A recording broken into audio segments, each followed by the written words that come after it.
कुछ अध्यापकों को मैं जानता हूं जिन्होंने आज तक क्लास नहीं लगाई, लेकिन वो स्टेट अवार्डी हैं, नेशनल अवार्डी हैं। उनको नेशनल अवार्ड किस चीज के लिए मिला? पढ़ाई के लिए थोड़ा नहीं मिला कि उन्होंने बच्चों को पढ़ाया और बच्चों जो मेरिट में आए, इसलिए नहीं मिला उनको इसलिए मिला कि उन्होंने स्कूल में 2 कमरे बनाए, उन्होंने नेताओं की चमचागिरी की। हमारे जैसे नेताओं से वो रिकमेंडेशन लेटर ले जाते हैं कि बहुत अच्छा काम करते हैं। वो काम क्या किया?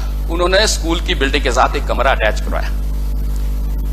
उन्होंने जो है वो पॉलिटिकल एक्टिविटीज में पार्टिसिपेट किया, इसलिए उनको जो है वो नेशनल अवार्ड मिल जाता। मैं माननीय शिक्षा मंत्री महोदय आपसे ये निवेदन करना चाहूंगा कि जब आप ये मेरिट बनाते हैं अवार्ड देने के लिए, चाहे नेशनल अवार्ड के लिए रिकमेंड करते हैं, चाहे स्टेट अवार्ड के लिए रिकमेंड करते हैं, उनकी बैकग्राउंड देखो, उनका इतिहास देखो, उनका रिजल्ट देखो, उनकी क्वालिफिकेशन देखो, ना कि उनके द्वारा जो एक्स्ट्रा काम किए गए उनको ध्यान में रखे कि उन्होंने कितने कमरे बना दिए स्कूल में, कितने वो बुक डिपो जो धर्मशाला में बोर्ड का है वहां से वो किताबें लेने में गए, कितने उन्होंने सेमिनार अटेंड किए। उनसे ये पूछो कि उन्होंने साल में क्लासें कितनी लगाई।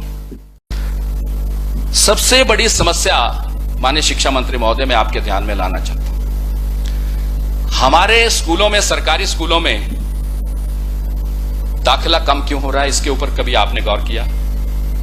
सबसे बड़ी समस्या क्या है कि हमारे स्कूलों में, सरकारी स्कूलों में दाखिला कम होता जा रहा है। उसका सबसे बड़ा कारण यह है बच्चे वहां से निकलकर जो है वो प्राइवेट स्कूलों में जा रहे हैं। पेरेंट्स जो है वो प्राइवेट स्कूलों में ले जा रहे हैं। क्यों ले जा रहे हैं? वो इसलिए नहीं ले जा रहे हैं कि वो वहां पे इंग्लिश सीख लेंगे या वेल ड्रेसअप होके जाएंगे या गाड़ी उनको घर से ले जाएगी।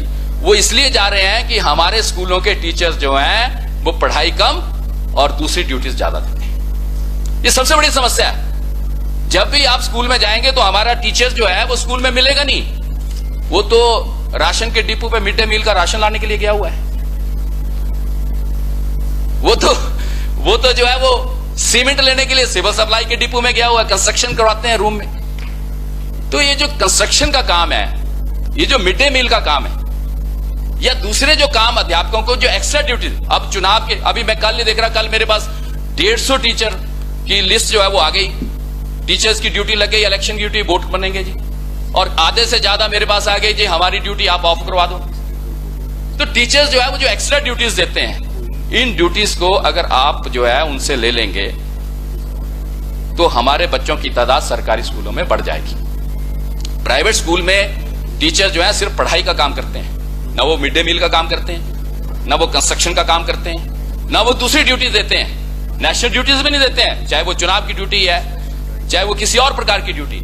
यहां पे सेंसिस चलेगी 2 टीचर्स की ड्यूटी, वोटिंग चलेगी 2 टीचर्स की ड्यूटी, पंचायत के इलेक्शन की चलेगी तो ड्यूटी टीचर्स की, मिड डे मील की चलेगी तो, एमएलए की चलेगी तो, एमपी की चलेगी तो टीचर्स जो है वो हमारे जो है वो मैक्सिमम टीचर्स जो है वो ड्यूटी पर रहते हैं। और कुछ टीचर्स ऐसे हैं जो इन ड्यूटीज देने में बड़े खुश रहते हैं। वो कंस्ट्रक्शन का काम करेंगे। मैं कई ऐसे अध्यापकों को भी जानता हूं, हालांकि मेरे परिवार से बहुत से अध्यापक हैं, ऐसा नहीं हो कि मैं अध्यापकों के विरुद्ध हूं, मेरे तो परिवार में सबसे ज्यादा अध्यापक है। लेकिन कुछ अध्यापकों को मैं जानता हूं जिन्होंने आज तक क्लास नहीं लगाई, लेकिन वो स्टेट अवार्डी हैं, नेशनल अवार्डी हैं।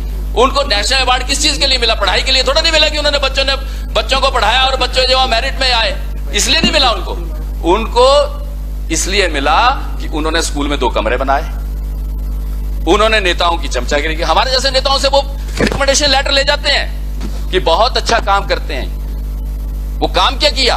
उन्होंने स्कूल की बिल्डिंग के साथ एक कमरा अटैच करवाया।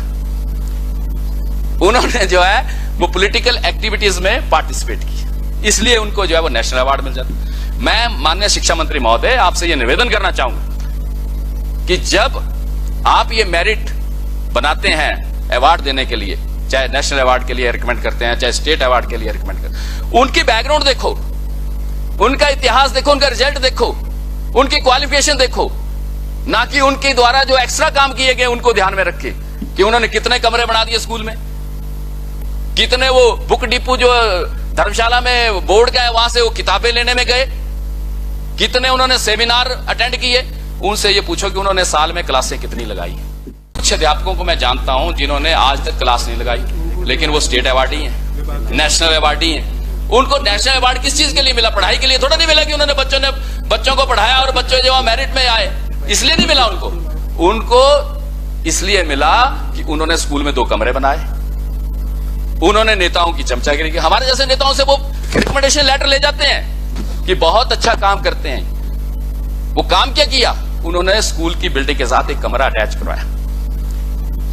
उन्होंने जो है वो पॉलिटिकल एक्टिविटीज में पार्टिसिपेट किया, इसलिए उनको जो है वो नेशनल अवार्ड मिल जाता। मैं माननीय शिक्षा मंत्री महोदय आपसे यह निवेदन करना चाहूंगा कि जब आप ये मेरिट बनाते हैं अवार्ड देने के लिए, चाहे नेशनल अवार्ड के लिए रिकमेंड करते हैं, चाहे स्टेट अवार्ड के लिए रिकमेंड करते हैं, उनकी बैकग्राउंड देखो, उनका इतिहास देखो, उनका रिजल्ट देखो, उनकी क्वालिफिकेशन देखो, ना कि उनके द्वारा जो एक्स्ट्रा काम किए गए उनको ध्यान में रखे कि उन्होंने कितने कमरे बना दिए स्कूल में, कितने वो बुक डिपो जो धर्मशाला में बोर्ड का है वहां से वो किताबें लेने में गए, कितने उन्होंने सेमिनार अटेंड किए।